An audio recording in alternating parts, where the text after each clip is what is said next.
Tax on medicines, some hospital equipment and other items needed in the fight against COVID-19 have been reduced by the GST Council. The tax cut is based on recommendations by the group of ministers amid the pandemic, whose crippling effects on the economy have also hurt household finances. The constitutional body that decides the rates for the GST also said that there will be no tax charged for medicines like tocilizumab and amphotericin B used for treating black fungus and opportunistic fungal disease. Remember, that affects people infected after with COVID and happens much after that. And tax cuts are valid till the 30th of September at the moment, but may be extended later on.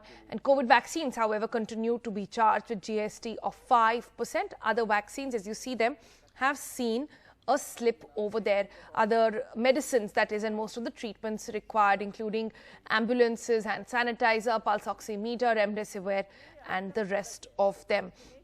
Let's go across to Sukirti Dwivedi now to get a sense on how this is actually playing out on the ground. Sukirti, we've also reported multiple stories. You've been at several chemists standing there with people saying that the availability is too low. We've seen horror stories post wave 1 as well, of what happened with remdesivir. Any reactions that you're getting on the ground at the moment of what could be the possible fallout? Are people okay with this tax cut, or they want to go to a no tax on these medicines altogether at this point? Well, yes, Sonal, as far as at least hospitalized patients are concerned, for their relatives, this has come as a huge relief, especially when you look at the situation of amphotericin at this point of time. The number of cases of black fungus are increasing day by day, and amphotericin is hard to find. But the government has been increasing its production, and for people, something that experts also point out is that amphotericin is not to be administered just once.